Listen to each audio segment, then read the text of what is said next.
ইতালির ভেনিস শহর, সুন্দর পানির রাস্তা, রোমান্টিক ছোট নৌকা আর রঙিন পুরনো বাড়ির জন্য পুরো বিশ্ব জুড়ে পরিচিত। প্রতি বছর লক্ষ লক্ষ পর্যটক এখানে আসে জীবনের সুন্দর কিছু মুহূর্ত কাটাতে, কিন্তু এই সুন্দর জায়গার ঠিক পাশেই লুকিয়ে আছে এক অন্ধকার রহস্য। ভেনিস শহর থেকে 8 কিলোমিটার দূরে অবস্থিত এই জায়গাটি পোভেগলিয়া আইল্যান্ড। আজ এই দ্বীপে সাধারণ মানুষের যাওয়া পুরোপুরি বেআইনি। যারা লুকিয়ে বা সাহস করে সেখানে যাওয়ার চেষ্টা করেছে তারা এমন কিছু অভিজ্ঞতার শিকার হয়েছে যে দ্বিতীয়বার ওই দ্বীপের দিকে ফিরেও তাকাননি। ইন্টারনেটে এই দ্বীপের নাম মৃত্যুর দ্বীপ। বলা হয় এখানে 1,60,000 মানুষকে জ্যান্ত পুড়িয়ে মারা হয়েছিল। কিন্তু কেন? আজকের পর্বে আমরা ঢুকে পড়ব পৃথিবীর সবচেয়ে অভিশপ্ত এবং নিষিদ্ধ এই দ্বীপের গল্পে। জানবো কিভাবে একটি শান্ত দ্বীপ পরিণত হলো মৃত্যুপুরীতে। জ্ঞান লুপের ভিডিওতে আপনাকে স্বাগত। আজ থেকে কয়েক শতাব্দী আগে তখন ইউরোপে নেমে এসেছে ইতিহাসের সবচেয়ে ভয়ঙ্কর এক অভিশাপ, বিউবনিক প্লেগ। ইঁদুর আর মাছির মাধ্যমে ছড়ানো এই রোগটি এতটাই ভয়ঙ্কর ছিল যে আক্রান্ত মানুষের শরীর কালো হয়ে পচতে শুরু করত এবং কয়েকদিনের মধ্যেই নিশ্চিত মৃত্যু হতো। ইউরোপের প্রায় অর্ধেক মানুষ এই মহামারীতে মারা গিয়েছিল।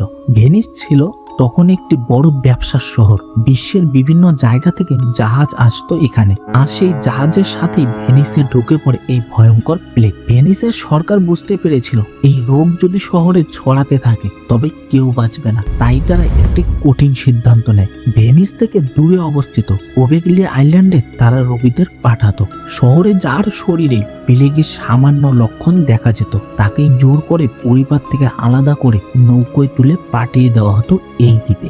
এটা কোনো হাসপাতাল ছিল না, এটা ছিল শুধু মৃত্যুর জন্য অপেক্ষা করার জায়গা। 1400 শতাব্দী থেকে শুরু করে যতদিন এই রোগটি ছিল সব মিলিয়ে এই দ্বীপে প্রায় 1,60,000 মানুষের মৃত্যু হয়েছিল।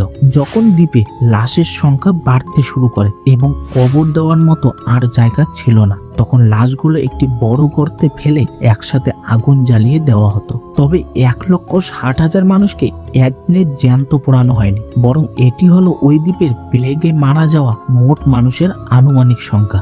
আজ ওই দ্বীপের মাটির বড় একটি অংশ মানুষের পোড়া হাড় আর ছাই মিশে আছে বলে মনে করা হয়। প্লেগের সময় শেষ হওয়ার পরে এই দ্বীপটি বহু বছর ফাঁকা পড়েছিল, কিন্তু 1922 সালে ইটালিয়ান সরকার সেখানে তৈরি করে একটি মানসিক রোগীদের হাসপাতাল। রোগীদের মধ্যে অনেকেই বলতো তারা রাতে অদ্ভুত ছায়া দেখে, কান্নার শব্দ শোনে। ডাক্তাররা এসবকে মানসিক অসুস্থতার লক্ষণ বলে গুরুত্ব দিতেন না। কথিত আছে ওই হাসপাতালের প্রধান ডাক্তার রোগীদের উপর ভয়ঙ্কর সব বেআইনি পরীক্ষা চালাতেন। প্রায় কয়েক বছর পর সেই ডাক্তার নিজেই বলতে শুরু করেন যে প্লেগে মারা যাওয়া মানুষের আত্মারা তাকে তাড়া করছে। একদিন রাতের বেলা তিনি হাসপাতালের বেল টাওয়ার থেকে লাফ দিয়ে আত্মহত্যা করেন। শেষে 1968 সালে হাসপাতালটি স্থায়ীভাবে বন্ধ করে দেওয়া হয়। আজ পোভেগলিয়া আইল্যান্ড পুরোপুরি ফাঁকা। ইটালিয়ান সরকার এই দ্বীপে সাধারণ মানুষের যাওয়া বন্ধ করে দিয়েছে। তবুও কিছু ইউটিউবার সেখানে গিয়েছেন বলে দাবি করেন। ভিডিওটি ভালো লাগলে লাইক করুন এবং এমন আরো অদ্ভুত রহস্য জানতে সাবস্ক্রাইব করতে ভুলবেন না।